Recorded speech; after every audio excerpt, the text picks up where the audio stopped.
Ok sportifs, aujourd'hui j'ai commencé par vous souhaiter une bonne année. Et qui dit nouvelle année dit inéluctablement le retour des cross-country avec les traditionnels départementaux. Et vous savez quoi, aujourd'hui je vais m'y aligner.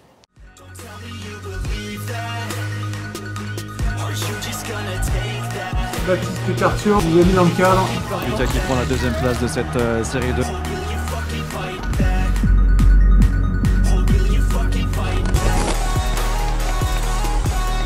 Baptiste Cartier, 4ème des championnats d'Europe junior sur 3000 mètres steeple l'été dernier.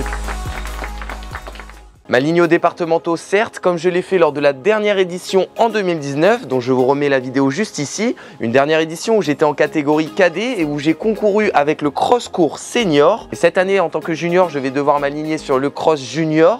Un cross qui partira en même temps que le cross long femme.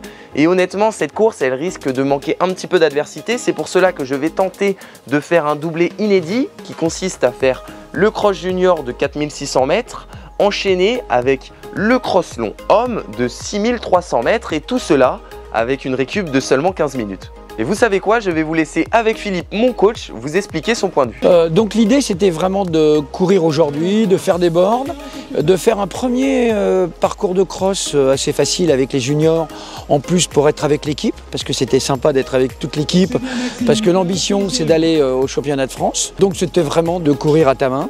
Et puis la deuxième partie c'était de faire le cross long avec les seniors, pour refaire des bornes et puis essayer de courir même, alors là un petit peu plus vite. Voilà, les bases sont posées, le but est clairement de terminer mort et d'être titillé par les seniors, quitte à ne pas gagner les deux courses. Mais bon, vous en doutez bien que mon objectif sera de gagner les deux et nous verrons bien si j'y arrive. Et pour cela, je vous emmène avec moi sur ces deux crosses départementaux. Vous me suivez ?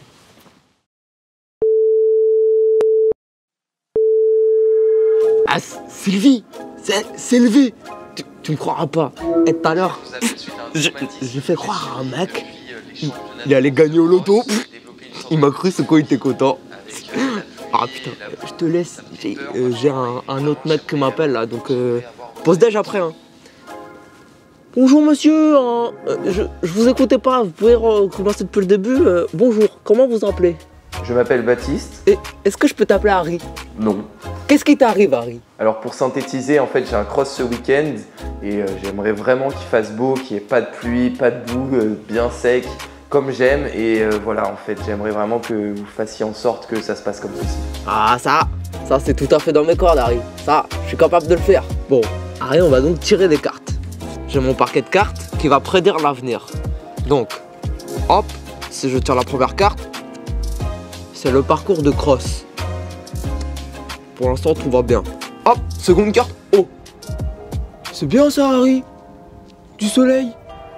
On enchaîne directement. Troisième carte. La mer. Qui dit mer, dit chaleur. Donc c'est super ça, Harry. C'est super. Vous avez une tête bizarre, madame. C'est quoi ça, Harry? Qu'est-ce que c'est que ce délire? Ma tête. Mon beau visage. Qu'est-ce que t'as fait, Harry? C'est quoi cette sorcellerie? T'es un sorcier, Harry, c'est ça?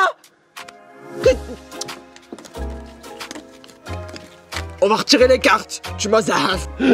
Ah non, c'est pas moi. Ah non, j'y suis pour rien. Première carte. Voilà. Nuages. C'est-à-dire qu'il va y avoir des nuages. Ensuite, Hein? Oh non. parapluie. C'est-à-dire qu'il va pleuvoir. Cochon. C'est la boue ça, mon gars. C'est la boue. Igloo, il va faire froid. C'est ça de jouer avec mon visage. Mon beau visage. Oh non, au revoir. Putain, ça raccroche pas là. Au revoir. Après cette très mauvaise expérience avec cette voyante, nous y voici au championnat du Val d'Oise de cross et cette année ils vont se dresser ici au bois de Cergy, un bois qu'honnêtement nous avons l'habitude de fouler étant donné qu'il figure à seulement 1 km de notre stade d'entraînement. Ce bois est réputé pour être praticable même en cas de forte pluie, mais j'ai bien l'impression que nous assistons à l'exception qui confirme la règle.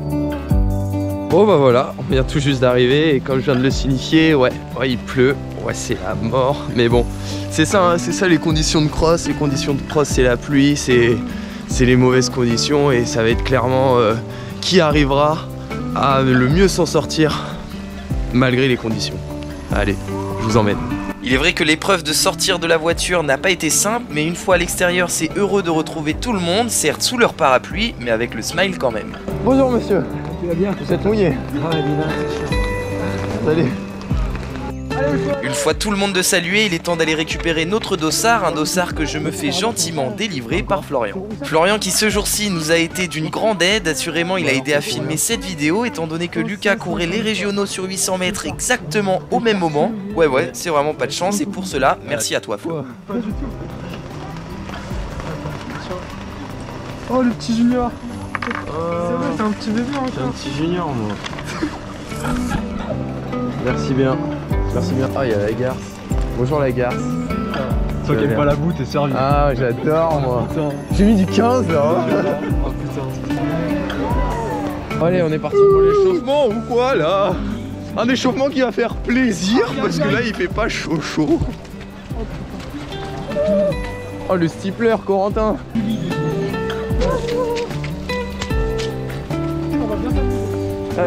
Ça va être marrant. Ouais, bien s'amuser. Pour le moment, c'est surtout bien trempé. Et clairement, ce n'est pas le terrain qui nous fera croire le contraire. C'est n'importe quoi.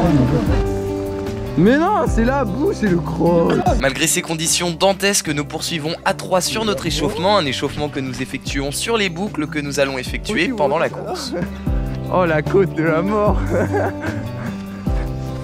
Cette côte, elle va me faire un boulot aux jambes. Y'a pas à glisser autant, y'a pas. Assurément, il est préférable de repérer les boucles en amont afin de pouvoir déceler les pièges, emprunter les bonnes trajectoires et pour cela, parcourir la boucle est le meilleur des moyens.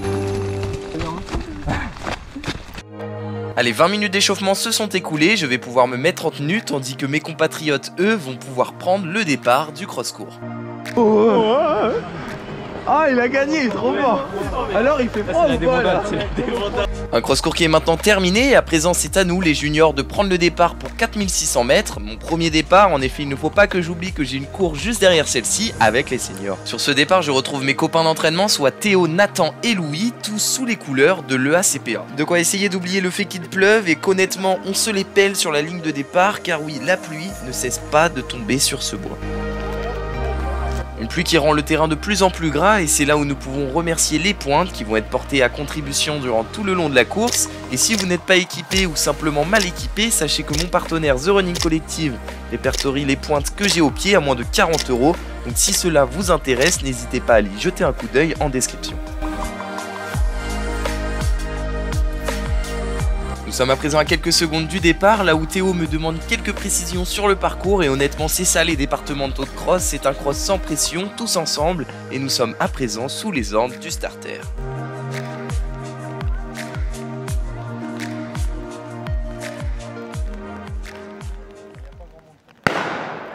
Et ça y est, nous partons tous ensemble sur ce circuit et le moins que l'on puisse dire, c'est que j'ai pris un départ catastrophique. Oui, catastrophique, je pense que c'est le mot car j'arrive dès le premier appui, oui, le premier à glisser. Autant vous dire que ça, sur les championnats de France, ça ne pardonne pas, mais bon, n'ayez crainte, ici au départementaux, il y a nettement la place pour remonter. En effet, de la place, ce n'est pas ce qui manque avec cette très longue ligne droite, une ligne droite que nous allons emprunter à 4 reprises, une première fois maintenant, puis une seconde à l'issue de la petite boucle, une troisième après la fin de la première grande boucle et enfin la dernière, celle de l'arrivée.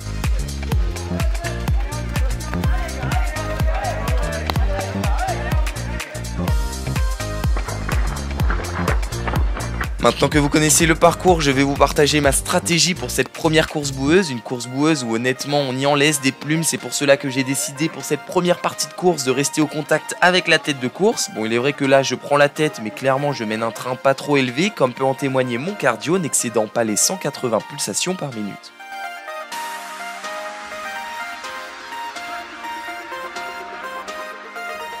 Et comme cela, à cette allure, nous nous décrochons en tête de course, nous les 4 sociétaires de l'EACPA, avant d'attaquer la butte à Juju qui est très boueuse et qui fait mal au canne. Il est vrai que le pied vient s'enfoncer dans la boue, il est ainsi très difficile de la monter, mais enfin, nous y arrivons quand même. Une fois celle-ci franchie, nous continuons notre bout de chemin et profitons de la disparition de la pluie qui a laissé place au soleil et ça, honnêtement, c'est le pied.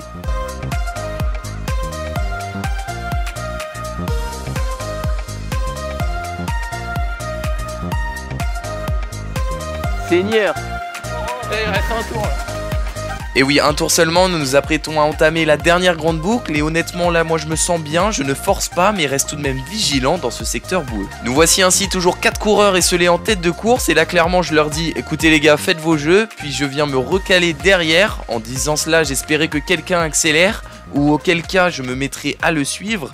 Mais que nenni, Théo et Nathan semblent neutraliser la course tandis que Louis est lui un peu moins à l'aise et s'accroche. Neutraliser la course et pour cause, ils m'expliqueront à l'issue de celle-ci que c'était leur stratégie afin d'espérer de m'avoir au sprint sur la fin. Mais clairement je ne souhaitais pas du tout me faire avoir sur la fin et oui je ne fais pas trop confiance à ma pointe de vitesse. Donc je décide de légèrement durcir le train ici à moins de 1 km de l'arrivée.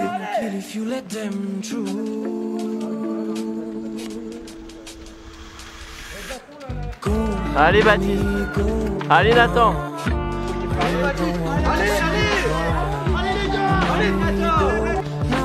Allez Baptiste, allez Nathan, allez. Durcir trop légèrement au goût de Corentin qui commence à s'inquiéter, mais honnêtement j'étais plutôt serein. Mais bon, le suis-je peut-être pas un peu trop?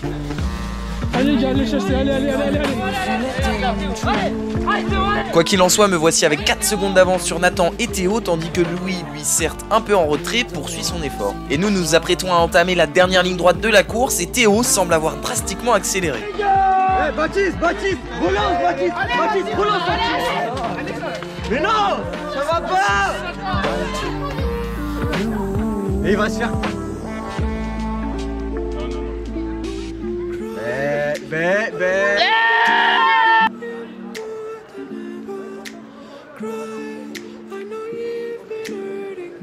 Finalement il fallait peut-être bien s'inquiéter car j'aperçois non loin de moi Théo qui revient fort sur moi. Donc je remets une couche, j'accélère mais le problème c'est que le sol est très boueux et c'est compliqué d'avancer. Allez Baptiste, allez. Allez Baptiste.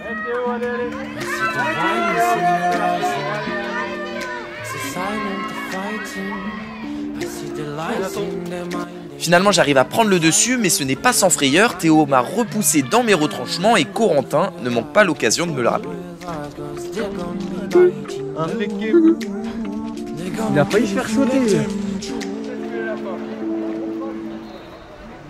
Il est vrai que j'ai failli me faire sauter mais honnêtement je voulais pas me donner à fond dès le début car il faut assumer la course d'après, une course qui est à présent dans moins de 15 minutes et vous savez quoi, je vous mets en bas à droite un compte à rebours du temps restant avant le prochain départ.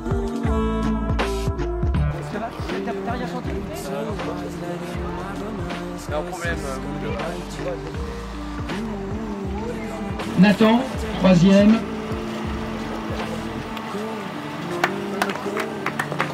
Ouais Nathan. Premier, Baptiste Cartio.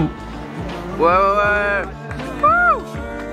Entre temps nous filons en vitesse au podium sur lequel je termine champion du Val d'Oise et nous terminons aussi champion du Val d'Oise par équipe. C'est heureux de ce carton plein que nous descendons de ce podium et sans plus tarder je m'hydrate avant de reprendre à nouveau le départ. Un petit coup d'eau et on retourne au départ. Pendant ce temps-là, dans l'attente, alors que les seniors font leur dernier préparatif, des pronostics sont faits. Et toi, tu paries pour qui? Ah, je sais pas, Baptiste est pas là. Donc, Jérémy aussi, hein. Ah, moi je parie Jérémy. Je pense que Baptiste il va craquer. Baptiste il va craquer. Ouais, Baptiste va craquer, j'en suis persuadé. Il a voulu faire le fou à faire les deux courses. Baptiste, il est bien. Il va craquer, c'est sûr. bien attaqué là sur la fin. Ah ouais. Et ouais, Théo m'a fait mal durant la dernière ligne droite, c'est sûr que j'aurais préféré ne pas fournir cet effort, un effort que je risque de subir lors de cette seconde course, le cross long de 6300 mètres, et justement, nous voici sous les ordres du starter. C'est toujours dans la boue, mais cette fois-ci avec du soleil, que nous nous élançons sur ce cross, un cross où seront de rigueur 3 grandes boucles.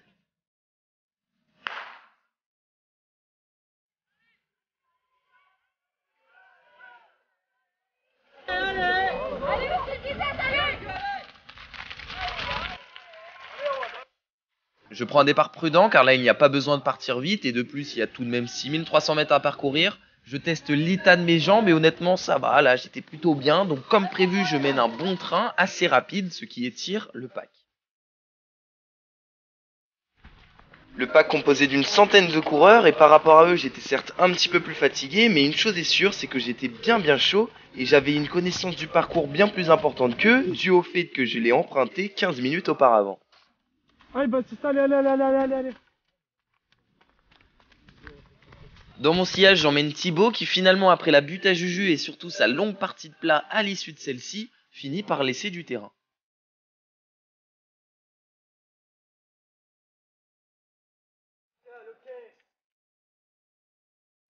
T'es grand, Baptiste.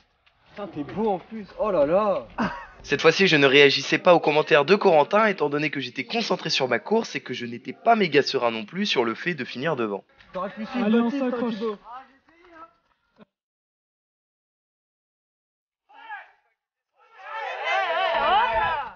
Allez Baptiste, allez.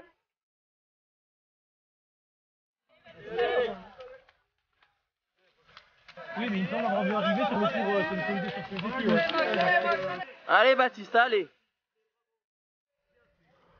J'accumule une petite avance, mais comme vous pouvez l'apercevoir, ce n'est pas pour autant que je coupe mon effort, et cela est dû à deux choses. Premièrement, le fait que je suis là pour l'entraînement et il faut que je me fasse mal, et secondement, le fait que ce n'est pas fini, le cross est encore long et rien n'empêche le fait qu'ils peuvent revenir sur moi en trombe.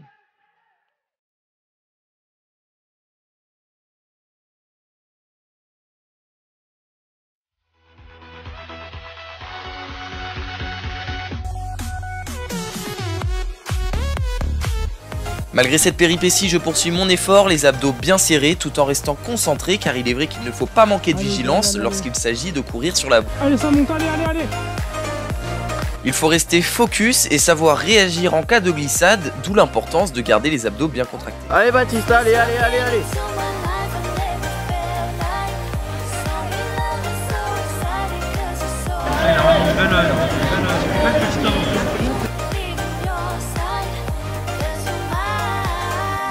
Les kilomètres s'accumulent, ici dans le bois de Cergy, mon cardio excède en permanence les 180 pulsations minutes et monte parfois à plus de 186, notamment dans les côtes.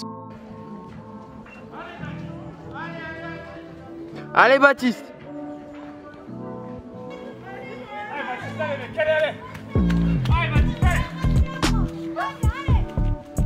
Je pense avoir trouvé ma zone de travail, le cardio est à la limite sur cet effort. Maintenant la question c'est, est-ce que les jambes vont-elles tenir?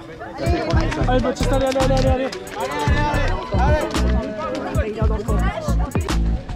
Il est vrai que depuis le début de ces départementaux, elles sont mises à l'épreuve, martelées par les différentes montées, descentes, passages boueux qui figurent sur ce parcours. Mais enfin pour le moment, ça tient et je poursuis ainsi. Allez, Baptiste, continue, c'est bien. Allez. Ouais. Et oui, dernier tour, dernière fois que j'entame cette butte à Juju qui tour après tour m'a fait mal et ce n'est pas ce dernier passage qui va me faire penser le contraire. Toujours aux alentours des 180 BPM, je dépasse quelques coureurs ayant un tour de moins et arrive dans la dernière ligne droite. C'est seulement là, oui, là au 8e passage que je me rends compte que sur cette grande ligne droite, il est préférable de courir au milieu et non sur les côtés comme j'ai fait les 7 fois précédentes, car le sol était plus dur au milieu, comme quoi il faut toujours se remettre en question. C'est l'arrivée là. Ouais. Coucou. C'est l'arrivée là, hein. Vas-y. Moi qui pensais qu'au pied des arbres, ça allait être un peu plus dur. Allez, Baptiste. Et voilà, j'en termine finalement avec mon effort de 22 minutes 40, soit une moyenne par kilomètre en 3 minutes 36. Mais enfin, cette moyenne, en réalité, en cross, ne signifie pas grand-chose, car celle-ci dépend du dénivelé, du parcours, de la boue. C'est pour cela qu'il est plus intéressant de prendre cette donnée, la donnée de la ceinture cardiaque, qui monte 185 battements par minute en moyenne, soit un bon effort. Le cœur a bien été sollicité, donc c'est super. Après, pour le compte-rendu, je vais vous laisser avec mes réactions à chaud, ainsi que celles de Philippe. Ça va? Ouais, finalement, il n'y a pas grand monde sur le cross. Ouais. Ça arrive tout là, seul. seulement. Merci. Il n'y a pas eu beaucoup de rivalité. Mais bon, ça a fait des bornes, ça fait 2 courses. C'était pour moi un très bon entraînement. En plus, dans la boue, ce qui te permet d'essayer de gagner de l'agilité. Toi qui es quelquefois un petit peu lourd, ça te permet de travailler différemment que sur du dur. Bon bah voilà, une bonne course. On en termine là. Ces 2 petites courses. Malheureusement, je pensais qu'il allait y avoir un peu plus de rivalité sur la seconde. Ça n'a pas été le cas, mais bon, on a quand même gardé l'objectif de finir à bloc. Enfin, j'ai essayé de me donner le plus possible. On est vraiment là pour l'entraînement et puis on verra bien. Maintenant, le prochain objectif, ce sera la salle général avec le 3000 mètres sur Lyon. Allez, salut. Et oui, le 3000 mètres sur Lyon, un meeting qui a lieu vendredi 21, oui, demain soir à 19 h et je vous propose de suivre ma course en live. Pour cela, ça se passera sur mon compte Instagram, donc n'hésitez pas à aller vous abonner, d'autant plus qu'il sera commenté par Corentin Leclésio et justement, avant de finir, il a quelque chose à vous dire.